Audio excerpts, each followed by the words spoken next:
So today I'm going to show you the lower half of my allotment, and then in my next video I will concentrate on the upper half of the vegetable part of the allotment. It's in two halves. There's the main section where I'm growing mostly vegetables and some experimental structures, and through the archway I'm trying to establish more of a fruit and flower garden. So here's a follow-up to the corn that I planted on my other video.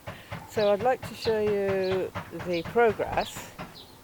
One has a squash on the outside and there's corn in between, and it is quite a tricky plant, but it seems to like it there, and it's growing well.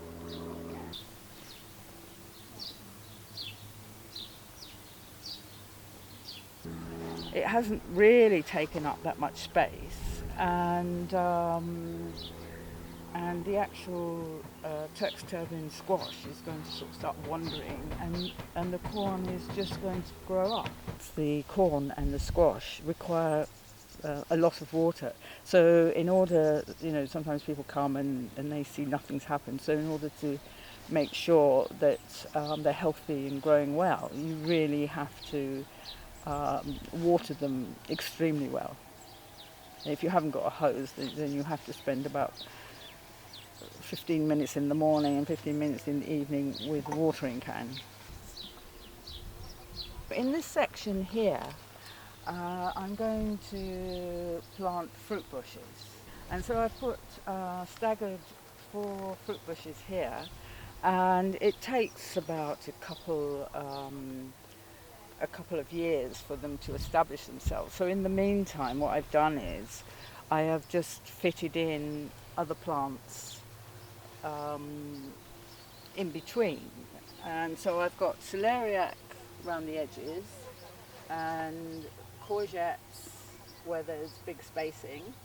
Here, although this is going to be my fruit garden, there's a small space here. So I've put Maine potatoes in this area, which are coming through really well.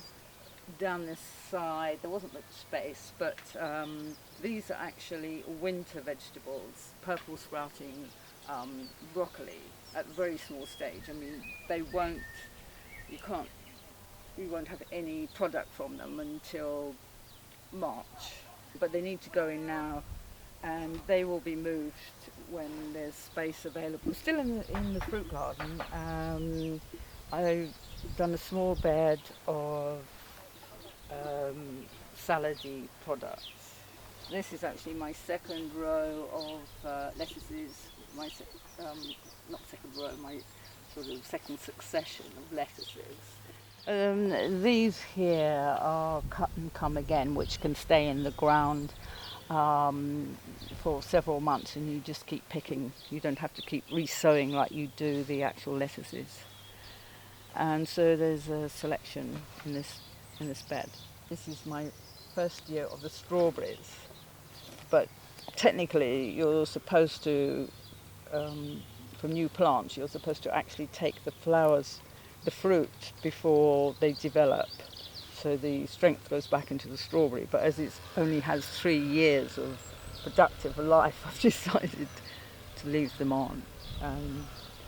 They do appear to be doing quite well. Following on in the fruit theme, there's the gooseberry bush and the rhubarb. Here I have some ash collected from a communal fire on the allotment, but I have used some of it, and the rest of it I'm going to put around my rhubarb, as they really like acidity ground, and it improves the condition and the texture, and stops slugs don't like it either, so it does several jobs. On here in these tubs are my Brussels sprout seedlings, which when some of the beds become free, I will transplant, and these are going to be more autumn winter crop. And these are an experiment. They're outdoor cucumbers, and which I hope are just going to wander around the path.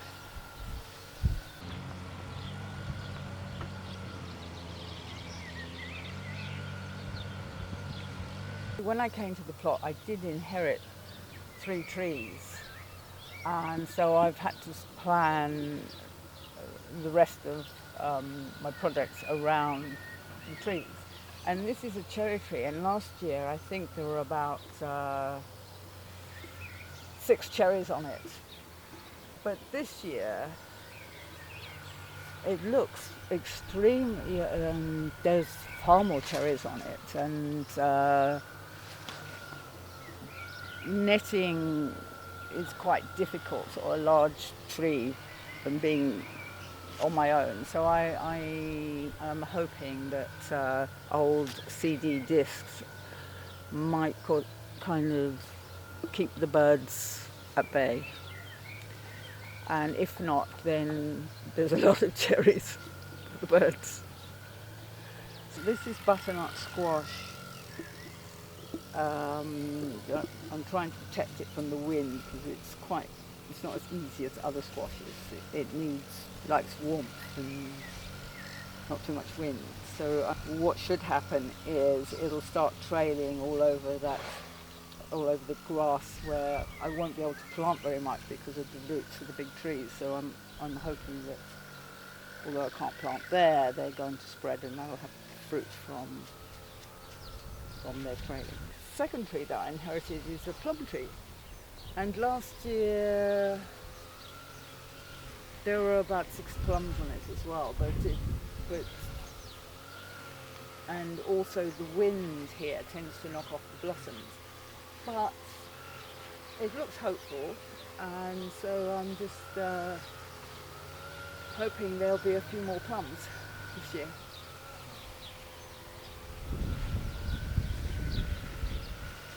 Here I am attempting, this was just a mound of soil and earth and things, and very uneven, and I've just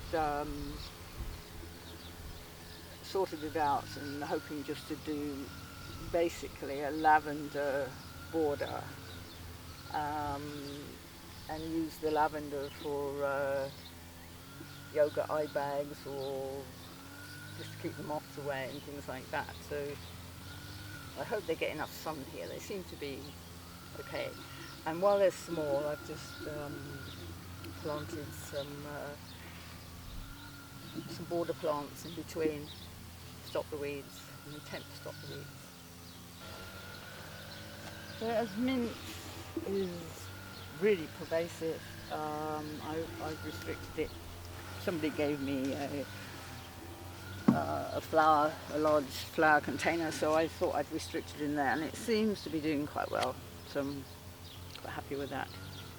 Brassicas, where I've used a very fine netting to keep out the caterpillars and the cabbage whitefly, basically. So that's working quite well, so I'm quite happy with that. And curly tail, autumn cabbages. And here I've just stuck in some fennel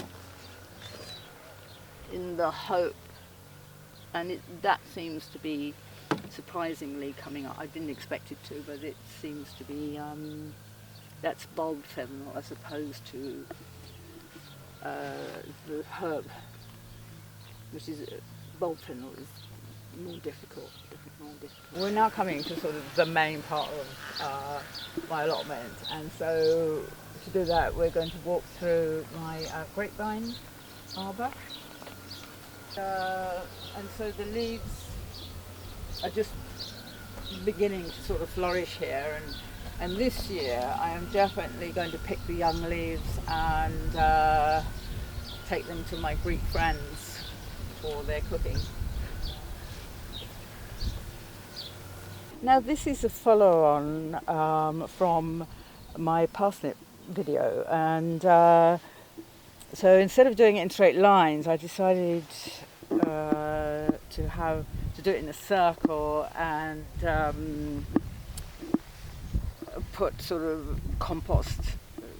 to make a hole with a dibber and put compost in to make sure that the parsnips rooted. And my only criticism here is that my 6-inch gaps were too wide, but apart from that I'm really happy that nearly all the seeds that I planted with parsnip are coming up. As they get bigger I will remove the grass, which has been really great for weeds and things, suppressing weeds and keeping the moisture in. But I will move that, and probably where there are gaps I will try and transplant some of them to see if that works. It's not supposed to, but I'll give it a try. This is my willow dome or harbour, and I find that it's quite a nice structure to put up in an allotment. Usually you just kind of see sheds and somewhere to sit, but I thought this might be an alternative seating arrangement, so I decided to build this. And I mean, I've kind of continued it here to produce a sort of an archway leading to my fruit allotment.